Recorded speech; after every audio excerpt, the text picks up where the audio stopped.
जय श्री सीताराम मित्रों,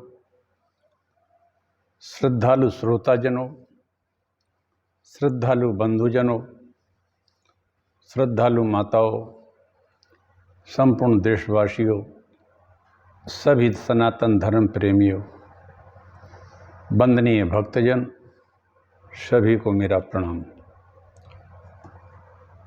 हम शिव महापुराण की ये कथा का वाचन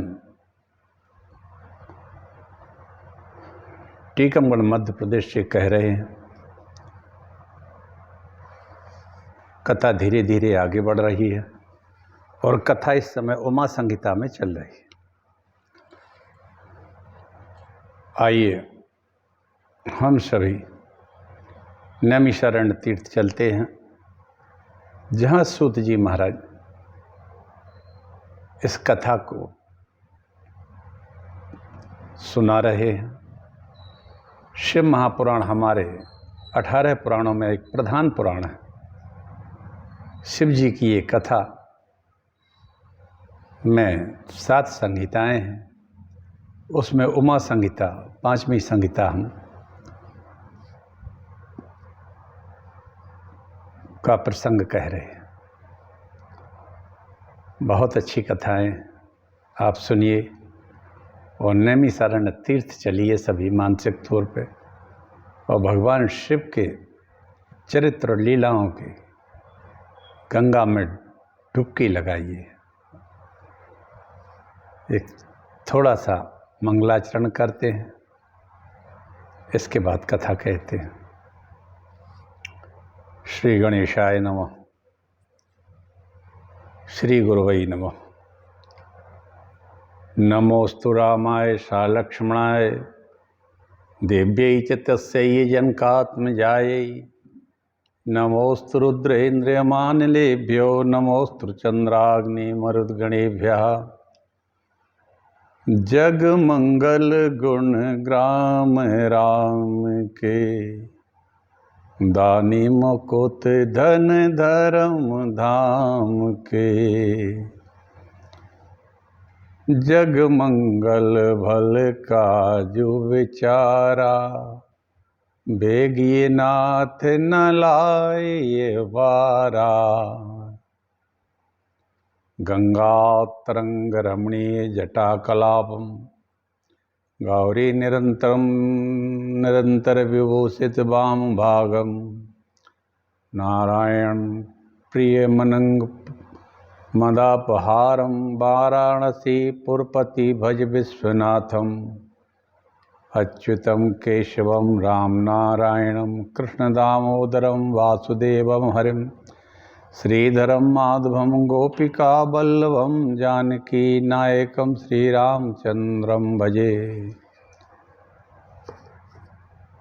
अखंड मंडलाकारं व्याप्तं येन चराचरं, तत्पदं दर्शितं येन तस्मै श्री गुरुवे नमः। वक्रतुंड महाकाय सूर्यकोटि समप्रभा, निर्विघ्नं कुरु मे देव सर्वकार्येषु सर्वदा।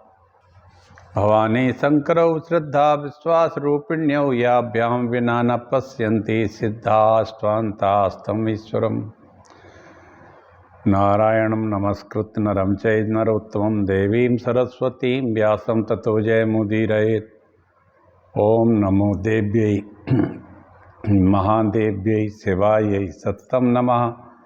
नमः प्रकृत्यै भद्रायै, नियताः प्रणताः स्मृताम्। पार्वती जी कहती हैं भगवान से, विश्वनाथ ममनाथ पुरारी, त्रिभुवन महिमा विदित तुम्हारी।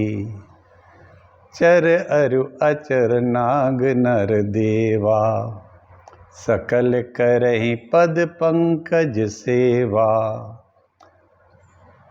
प्रभु समरथ सर्वज्ञ शिव, सकल कला गुण धाम। योग ज्ञान वैराग्य निधि, प्रणत कल्प तरुनाम। अयोध्या मथुरा माया काशी कांची अवंतिका, पुरी द्वारावती गेया सप्तैता मोक्षदायका। ये 7 पुरियां हैं जो मोक्ष को देने वाली हैं। आइए, कल तक मैंने बताया था कि ज्ञान का, अध्ययन का, तप का फल क्या होता है। तप का तो बड़ा भारी फल है ही। तप बल ते जग सृजई विधाता, तप बल विष्णु भय परित्राता, तप बल शंभु करहि संहारा, तप ते अगम न कछु संसारा, तप बल विप्र सदा बरियारा, तिनके कोप न को रखवारा। अध्ययन का फल भी बताया सनत कुमार जी ने। जगद्यथाम निरालोकाम जायते शशि भास्करम, बिना तथा पुराणम यद्येयम अस्मान मुनमुने सदा। हे मुने, जिस प्रकार सूर्य चंद्रमा के बिना संसार प्रकाशित हो जाता है, प्रकाश रहित हो जाता है, उसी प्रकार बिना पुराण के अध्ययन के सारा संसार प्रकाशहीन है। ये पुराण हमारे अज्ञान के अंधकार को और पापों के नाश को दूर करते हैं, पुण्यों की प्राप्ति कराते हैं, पापों का क्षरण होता है, और जीवन का जो अंधकार है, हमारे इस जीव जगत में हम जो आए हैं, जिस उद्देश्य से भगवान हमें जन्म देता है, उस उद्देश्य से भटक जाते हैं। ये पुराण हमें उस अंधकार से दूर करते हैं और भगवान के चरणों में हमारी भक्ति को लगाते हैं। भगवान की लीलाएं इसमें हैं, भगवान के बड़ी बड़ी लीलाएं हैं, बड़े बड़े तत्व हैं, जिनको जैसा जो समझ जाए, समझ भगवान समझा दे, ये उसी के श्रद्धा विश्वास के ऊपर है। मित्रों, सनत कुमार जी ने ये कहा है, पुराण के अध्ययन के सारा संसार, अध्ययन के बिना अगर पुराण ना हो तो पूरा संसार प्रकाशहीन है, मूर्ख है। वास्तव में पुराण की वास्तविकता में, पुराण तो हमारे प्रकाश देने के प्रमाण हैं भाई। ये प्रमाण है हमारे अंधकार को दूर करने के, लेकिन कोई इसको सही मार्गदर्शन करे या सही इसको समझे, समझाए या स्वयं पढ़े।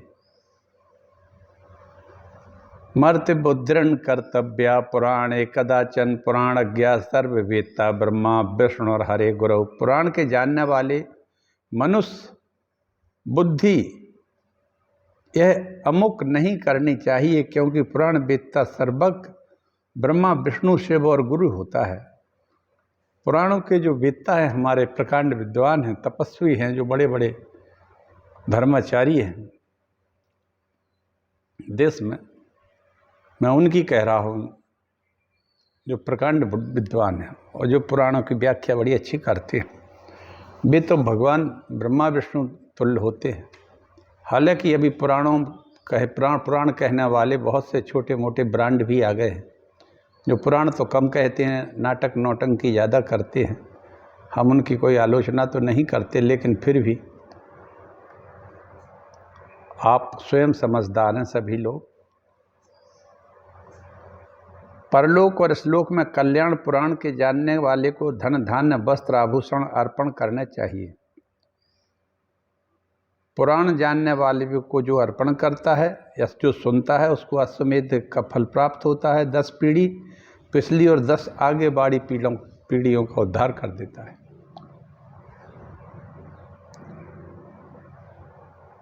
यज्ञ से, दान से, तप से जो फल प्राप्त होता है, तीर्थ सेवन से जो फल प्राप्त होता है, वही फल शिव महापुराण श्रवण मात्र से ही प्राप्त हो जाता है। कलयुग में सुख और समृद्धि देने वाला कोई दूसरा उपाय नहीं है। अतः श्रद्धा भाव से शिव पुराण को, शिव महापुराण को सुनना चाहिए। यज्ञैर्दानैर्यस्तपस्यैर्यज्ञ तपोभिस्तु यत्फलं तीर्थ सेवया तत्फलं समाप्नोति पुराण श्रवणान नरः।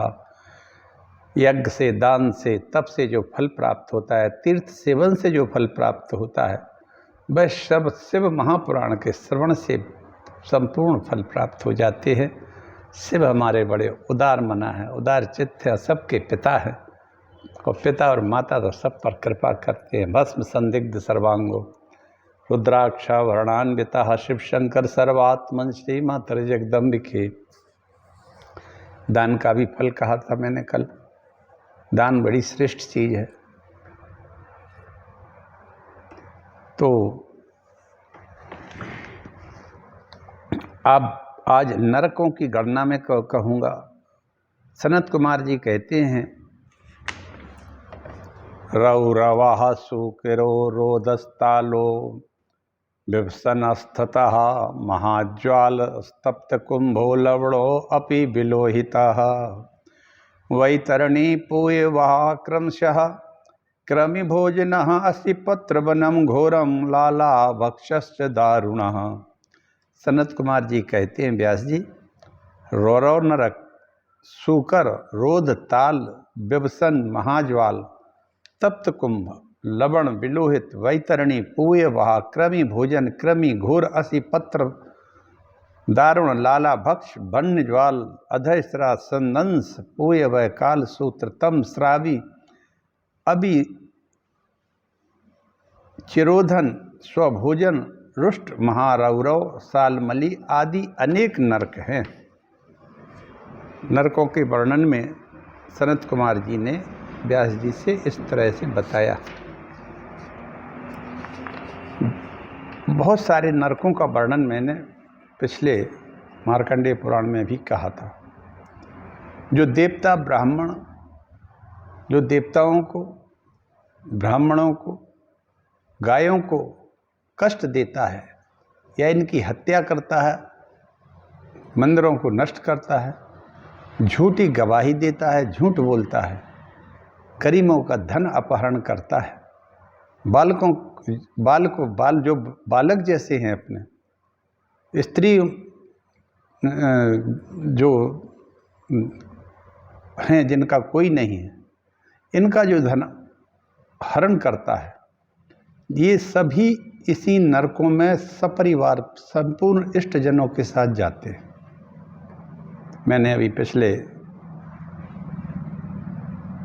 कथाओं में मैंने कई बार इनको कहा है, वाल्मीकि रामायण में भी इसका वर्णन है, मैंने उसी को कहा।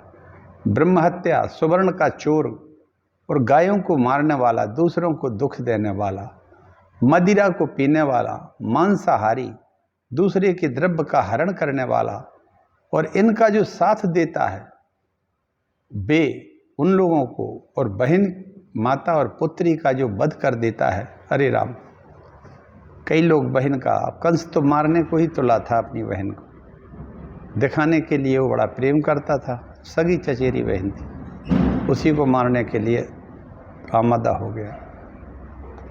माता और पुत्री का जो वध करने वाला होता है वे तप्त कुंभ नामक नरक में चले जाते हैं।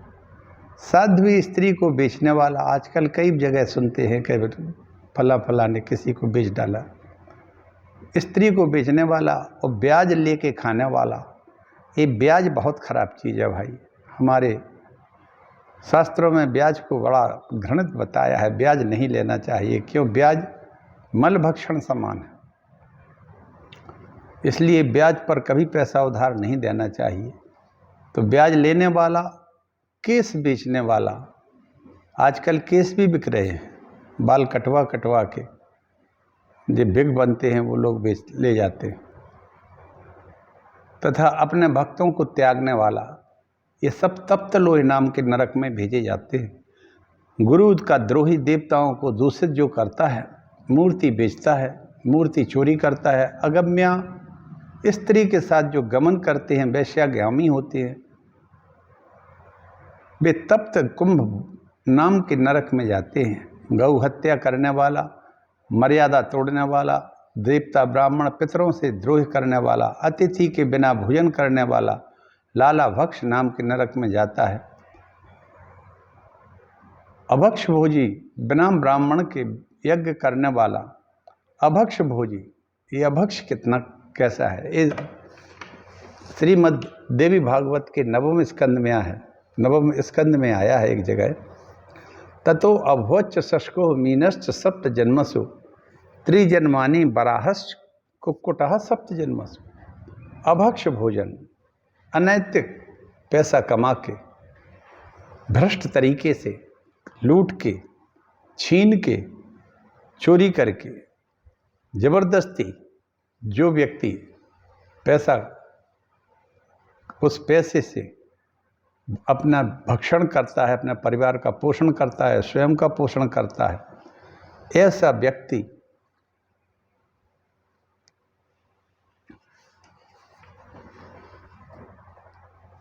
रुधिरऊ नाम के नरक में जाता है। दुष्टों का संग करने वाला, शराब को बेचने वाला, ये महान नरकगामी होते हैं। गौ की हत्या करने वाला क्रूर वैतरणी नदी में कष्ट पाता है। यौवन में उन्मत्त तथा स्त्री से आजीविका को चलाने वाले कृत्य नामक नरक में जाते हैं। कहने का मतलब ये है कि जो मर्यादाहीन कार्य करते हैं, ये सभी लोग नारकीय योनियों में जाते हैं। नारकीय यातनाएं इनको भोगना पड़ती हैं। गुरु विप्र पितर और विप्रों से जो प्राणी ईर्षा करता है, वह नीच पाप में रत प्राणी नरकों में वासा करता है। वृक्षों को काटने वाला 80 पत्र वन नरक में कष्ट पाता है। अब वृक्ष तो पूरे देश से ही कट गए। शेही और मृगों को मारने वाला वन्य ज्वाल नरक में जाता है। भ्रष्ट आचरण करने वाला सदंश नरक में जाता है। जो ब्रह्मचारी स्वप्न में वीर स्खलित करता है, जिस प्राणी ने अपना पुत्र नहीं पढ़ाया, वह पूरे भोजन नरक में जाता है। मन वचन कर्म से, वर्ण से, आश्रम के विरुद्ध आचरण करने वाला नरकों में यातना पाता है। मित्रों, इसलिए अपने अपने वर्ण का आचरण जरूर करना चाहिए। नरक में पड़े मनुष्य नीचे किए सिरों से देवताओं को देखते हैं। जितने जीव स्वर्ग में हैं, उतने ही नरकों में भी हैं। पापी मनुष्य जो प्रायश्चित नहीं करता, वह नरकगामी होता है। अनेक प्रकार की यातनाएं भोगता है। पाप कर्मों के मनु महाराज ने प्रायश्चित बताए हैं, परंतु सबसे बड़ा तो प्रायश्चित भगवान शंकर का स्मरण निरंतर करना चाहिए। तो वो व्यक्ति नरकों से तो मुक्ति होता है, मुक्त हो ही जाएगा, और उसका ये पाप कर्म भी कम हो जाएगा। इसलिए शिव जी की पूजा अर्चना श्रेष्ठ। जो प्राणी प्रातः, मध्य में और सायंकाल में, संध्या में शिव जी की पूजा अर्चना करता है, ध्यान करता है, वह भी सभी पापों से मुक्त हो जाता है।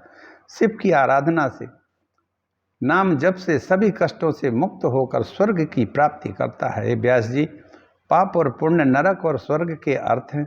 दोनों में पाप दुख के लिए तथा पुण्य सुख के लिए होता है, परंतु वही पुण्य प्रीति के लिए होकर दुख के लिए होता है।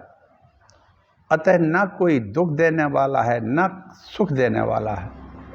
मनसा परिणमोऽयं सुख दुःखोपलक्षणः ज्ञानमेव परम ब्रह्म ज्ञानम तत्वाय कल्पते। मन का परिणाम ही सुख और दुख का लक्षण है। ज्ञान ही ब्रह्म है, ज्ञान ही परब्रह्म है, ज्ञान ही तत्व के अर्थ में कल्पना किया जाता है।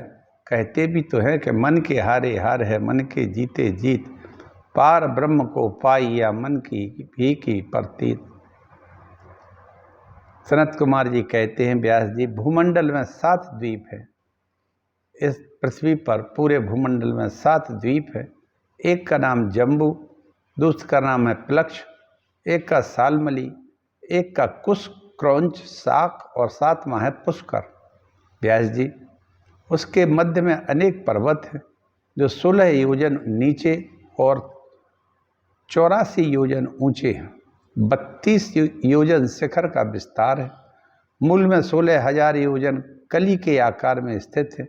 इसके दक्षिण में हिमालय, हेमकूट निषद नाम के पर्वत हैं। उत्तर में नील श्वेत श्रृंग नाम के पर्वत हैं। ये सभी 10,000 योजन वाले रत्नों सहित अरुण समान कांति वाले हैं।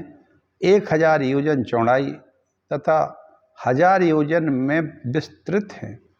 पहला भारतवर्ष, उसके पीछे किपुरुष कहा गया है।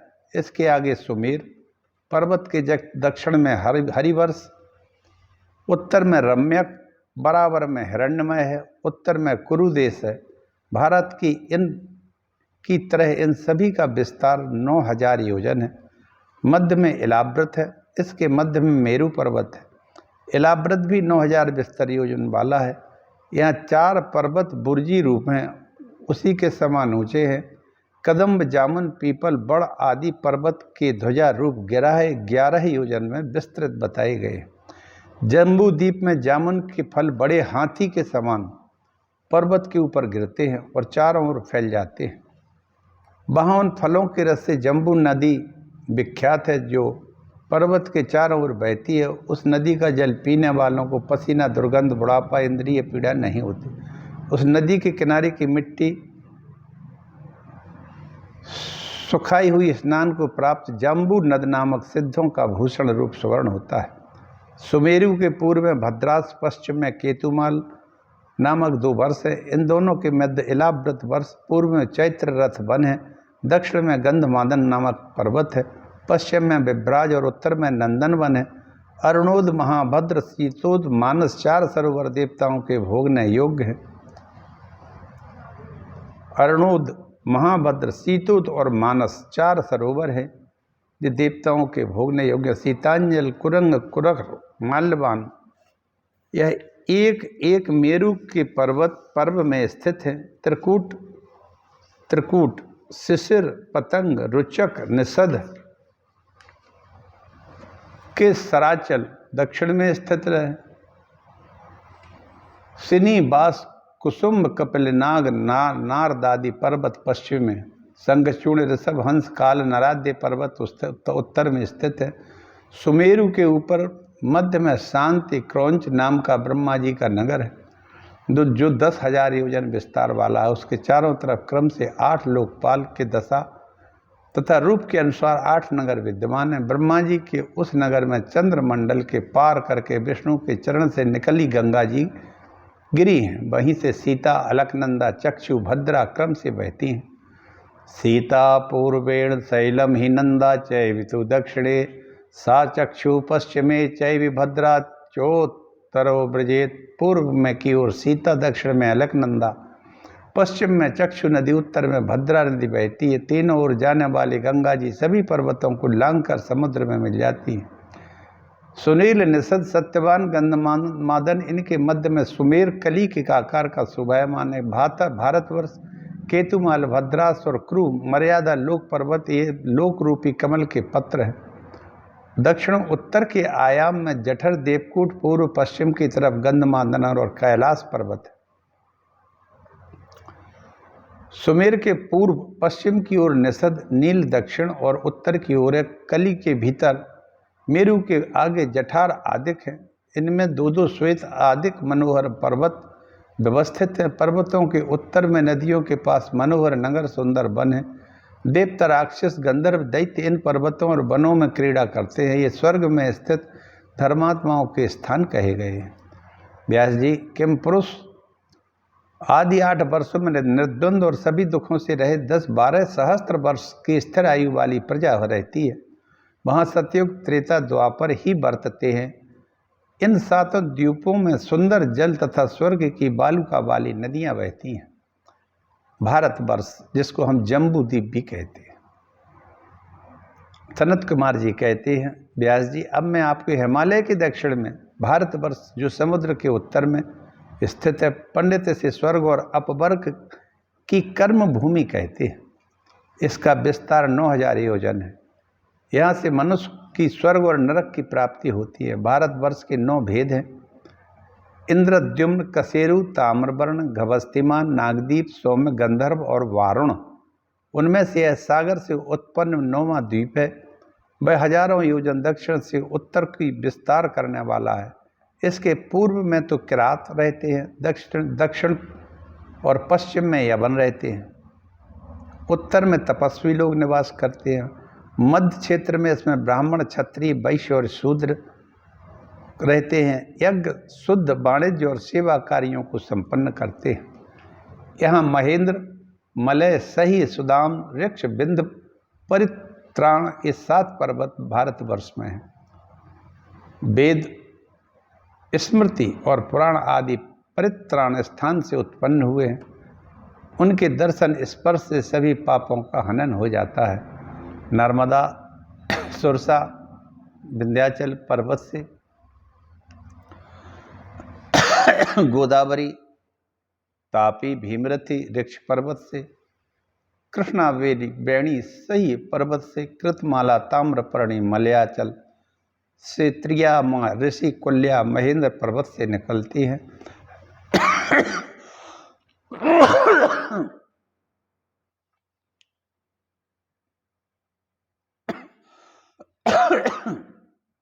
ऋषि कुल्या कुमारी शक्तिमान पर्वत से उत्पन्न हुई। इन्हीं नदियों, सरोवरों का पानी पीने और खेती करने के काम में लेते हैं। इसी भारतवर्ष में सतयुग, त्रेता, द्वापर, कलयुग ये 4 युग रहते हैं। अन्य द्वीपों में ये नहीं होते। यतो ही कर्म भूरेशा जम्बू द्वीपे महामुनि अत्रापि भारतम श्रेष्ठम तो अन्य भोग भूमिया। हे मुनि, जम्बू द्वीप में यह कर्म भूमि है, उसमें भारतवर्ष श्रेष्ठ है। जम्बू द्वीप में भारतवर्ष है मित्रों, यहाँ सर्वश्रेष्ठ है। यहाँ के अतिरिक्त सब भूमियाँ भोग भूमि है, भारत कर्म भूमि है। सैकड़ों जन्मों के पुण्यों के प्रभाव से भारतवर्ष में जन्म मिलता है। देवता भी भारतवर्ष में जन्म लेने को तरसते हैं। गायन्ति देवा किल गीत कानि धन्यास्तुते भारत भूमि भागे। शुभ कर्मों के करने वाले जो भारत में जन्म लेते हैं वे धन्य हैं। यहाँ स्वर्ग और मोक्ष दोनों के लिए प्रयास हो सकता है। इस तरह मैंने जम्बू द्वीप का वर्णन किया है। अपलक्ष द्वीप जो है, सनत कुमार बोले, ब्रह्मन खारे समुद्र को लपेटे 7 सहस्त्र योजन परि में जम्बू द्वीप से दूना प्लक्ष द्वीप है। यहाँ पर गौमंत्र, चंद्र, नारद, दुर्धर, सोमन, सुमन, ब्राभाज्य, वैभ्राज्य नामक पर्वत है। इन मनोहर वर्षाचलों में देवता, गंधर्व, प्रजा निवास करती है। यहाँ पर मनुष्य निरोग रहकर 10,000 वर्ष तक जीते हैं। यहाँ अनुतप्ता, सिखी, पापग्नि, त्रिदव्या, कृपा, अमृता, सुकृता ये 7 नदियाँ बहती हैं। यह निरंतर त्रेतायुग के समान रहता है काल समय। वहाँ ब्राह्मण, वैश्य, क्षत्रिय और शूद्र भी रहते हैं। यहाँ कल्प वृक्ष के समान एक विशाल वृक्ष है। उसी के आधार से इस द्वीप का नाम प्लक्ष द्वीप पड़ा है। यहाँ पर मनुष्य शिव जी को प्रसन्न करने को यज्ञ करते हैं।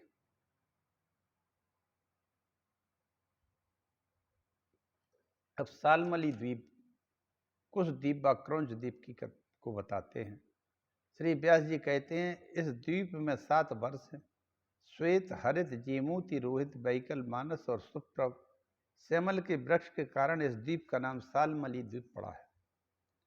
यह द्विगुण समुद्र से घिरा रहता है।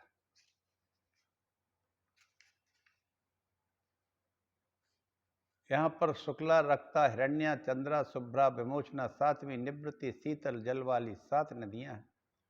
इस द्वीप में देवों की समीपता है। इस द्वीप सुरोध नाम के समुद्र से घिरा है। कुश द्वीप में सालमली द्वीप से दुगना कुश द्वीप है। यहाँ दानव, दैत्य, मनुष्य वास करते हैं। देवता, गंधर्व, किंपुरुष चारों वर्ण अपने कर्म के अनुष्ठान में तत्पर होकर ब्रह्मा, विष्णु और शिव की पूजा करते हैं। यहाँ कुशेश्वर, हरिद्युतिमान, पुष्यवान, मणिद्रुम, हेमशैल, मंदराचल पर्वत है और धूत, पापा, शिवा, पवित्रा, समति, विद्या, दंभा तथा मही आदि पापों को हरने वाली नदियां बहती हैं। यह द्वीप घृतोद नामक समुद्र से घिरा है। यहाँ कुशों का स्तंभ, इसी इसका नाम कुश द्वीप पड़ा है। हे व्यास जी, क्रौंच द्वीप यह दूने दधि मंड नामक समुद्र से घिरा है। यहाँ क्रौंच, वामन, अंधकारक, दिव्यावृति, मन पुंडरीक, दुंदुभी नाम के 7 पर्वत हैं।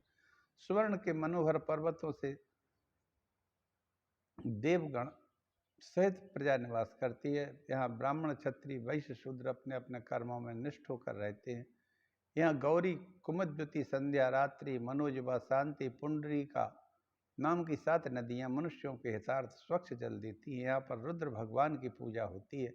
यह दधि मंडोदक समुद्र उससे दो गुना साक द्वीप से घिरा है। साक द्वीप और पुष्कर द्वीप के बारे में कहते हैं, इस द्वीप में भी 7 पर्वत हैं। पूर्व में उदयगिरी, पश्चिम में जलधार, पीछे अस्तगिरी, अविकेश, केसरी आदि पर्वत है। वहाँ साक नाम का महावृक्ष सिद्ध गंधर्वों से सेवित है। वहाँ 4 वर्ण सदाचार से रहते हैं। यहाँ पर सुकुमारी, कुमारी, नलिनी, वेणुका, इक्षु, रेणुका और गभस्ती नाम की नदियाँ पवित्र जल वाली होती है। पाप नाशक निरंतर बहती हैं। धर्म की हानि नहीं होती। यहाँ के निवासी सूर्य भगवान की पूजा करते। साग द्वीप दुगने क्षीर सागर से घिरा हुआ है। क्षीर सागर पुष्कर नाम वाले द्वीप से घिरा है। यहाँ पर स्वर्ग से आकर देवता विहार करते हैं। पुष्कर द्वीप के बारे में कहते हैं, इस द्वीप का नाम मान सरोवर विख्यात है। मानसोत्तर नामक विशाल पर्वत है।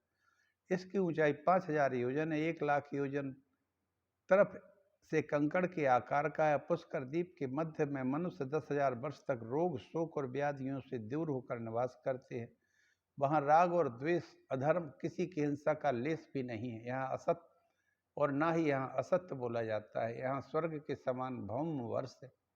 इसकी संसार में प्रशंसा होती है। जरा रोग नहीं है। पुष्कर में नियोग्रधका वृक्ष और देव और दानवों से पूजित ब्रह्मा जी का निवास है। पुष्कर द्वीप स्वदूदक नाम के समुद्र से घिरा है। इस प्रकार 7 द्वीप 7 समुद्रों से घिरे हैं। इन समुद्रों का जल कभी नहीं कम नहीं होता। चंद्रमा के उदय और अस्त होने पर समुद्र का जल घटता बढ़ता रहता है। इस प्रकार शुक्ल और कृष्ण पक्ष में भी वृद्धि और न्यूनता होती है। पुष्कर द्वीप में लोकालोक पर्वत है जो 1000 योजन ऊंचा है, 10 सहस्त्र योजन में फैला हुआ है। हे महामुनि, द्वीपों पर्वतों सहित पृथ्वी 50 कोटि योजन के विस्तार वाली है। 7 दिव्य भूमंडल के सब जीव जहाँ पर रहते हैं। जम्बू, सालमली, कुशप्लक्ष, क्रौंच, पुष्कर और शाक में चलते हैं। इन सब में उत्तम जम्बू द्वीप जहाँ भारतवासी बसते हैं। यहाँ ज्ञान, दान, यज्ञ और धर्म सदा रहने वाले सब करते हैं। इस तरह हमने सभी द्वीपों के बारे में आपको बताया जो व्यास जी को सनकादि ऋषियों ने कहा। पुष्कर जम्बू द्वीप में हमारे भारतवर्ष की स्थिति है। और द्वीप कहाँ कितने कहाँ होंगे ये तो भगवान की कृपा ही है जिसकी समझ में आ जाए। क्योंकि हमारे इस एक गैलेक्सी में, सूर्य के परिवार में जिसमें हम रहते हैं, पृथ्वी है, इसमें ये किसका विस्तार कितना है जितना वर्तमान में है, इससे भी और भी बड़ी बड़ी विस्तार वाली पृथ्वियाँ होंगी, कुछ कह नहीं सकते। जो पुराण में वर्णित है मैंने आपको वही बताया, वही सुनाया है। और भारतवर्ष की स्थिति तो बिल्कुल स्पष्ट है। समुद्र से उत्तर और हिमालय से दक्षिण में पूरे पर्वत, पूरी नदियाँ, पूरा सब कुछ सही वर्णन है। इसी तरह अन्य भी जितने भी केतुमाल वर्ष है, सालमली वर्ष है और बहुत सारे द्वीप हैं, क्रौंच द्वीप है, इन सब की स्थिति को उन्होंने बताया है। हमने आपसे कहा कल हम सूर्य ग्रह की स्थिति के बारे में चर्चा करेंगे। हम एक बहुत बड़े सूर्य के परिवार पृथ्वी में निवास करते हैं और हमारी स्थिति एक व्यक्ति की स्थिति एक परमाणु से भी कम है जो दिखाई नहीं देता, क्योंकि पृथ्वी ही एक छोटी सी स्थिति में है पूरी। और ऐसी कितने ही गैलेक्सी हैं कितने ही सूर्यमंडल हैं और कितने तारागण हैं, कितने उनके परिवार हैं। तो हरि अनंत हरि कथा अनंता। काकभूषण जी कहते हैं भगवान राम के हमने देखा एक एक रोम में ब्रह्मांड हैं। उन ब्रह्मांडों में ना जाने कितनी पृथ्वियाँ हैं, कितनी शक्तियाँ हैं, कितनी नदियाँ, कितने पर्वत, क्योंकि कई जगह तो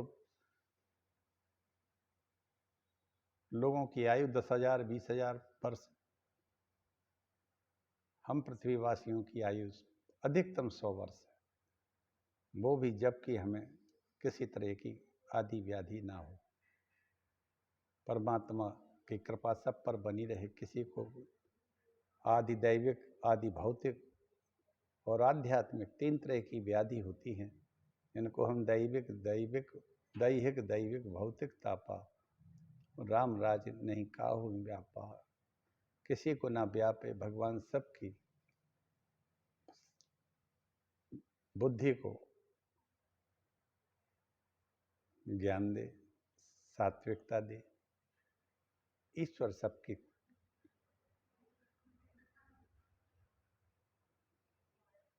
बुद्धि को विकृत ना होने दे और सबकी बुद्धि भगवान की भक्ति में लगी रहे। ईश्वर का स्मरण होता रहे, काम अपना करिए। क्यों कि 3 प्रकार के ही कर्म होते हैं मित्रों। एक होता है ज्ञान, दूसरा होता है भक्ति और तीसरा है ज्ञान। कर्मयोग, भक्ति योग और ज्ञान योग। आत्मा का जब हमारा संयोग परमात्मा से होता है तो उसको ज्ञान योग कहते हैं। और जब परमात्मा की भक्त स्वरूप में हम अपने आप को न्यौछावर कर देते हैं, उसको भक्ति कहते हैं। और जब हमारा जीव बाह्य कार्यों में लगता है, उसको हम क्रिया योग कहते हैं। इसी क्रिया योग के द्वारा हम भक्ति योग प्राप्त करते हैं, लय करते हैं भगवान में अपने आप को, और उसके बाद हमें ज्ञान योग प्राप्त होता है। इसलिए भगवान कृष्ण ने गीता में कर्म योग के पर ज़्यादा जोर दिया, क्योंकि कर्म से ही भक्ति और भक्ति से ही ज्ञान प्राप्त होता है। इसलिए आप भगवान की कृपा से सभी लोग आप अपना अपना सत्कर्म करिए, अच्छा कर्म करिए, भगवान से आप पे कृपा करेंगे।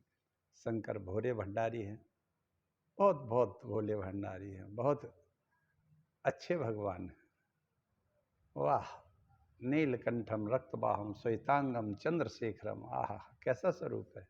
नीलकंठ है, रक्तबाहु, भुजाएं लाल है, श्वेतांग पूरा शरीर कपूर जैसा रंग का है, चंद्रशेखर माथे पर अर्धचंद्र है, आहा, जिससे निरंतर अमृत झरता है। जनयामास पुरुषम महाकाली स्ताम स्त्रियम।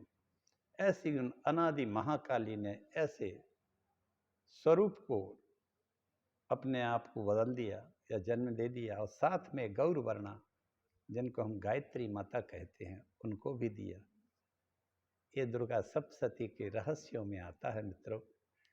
इसलिए सरुद्र शंकरास्थाणु कपर्दी चैत्रलोचना, उस पुरुष का नाम उनने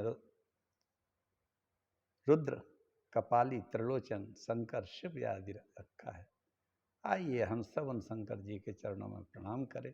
इसी के साथ में अपनी वाणी को विराम देता हूँ। आप सभी का कल्याण हो और भगवान शंकर में आपकी निष्ठा निरंतर बढ़ती रहे। हर हर महादेव। जय महाकाल। जय श्री राम।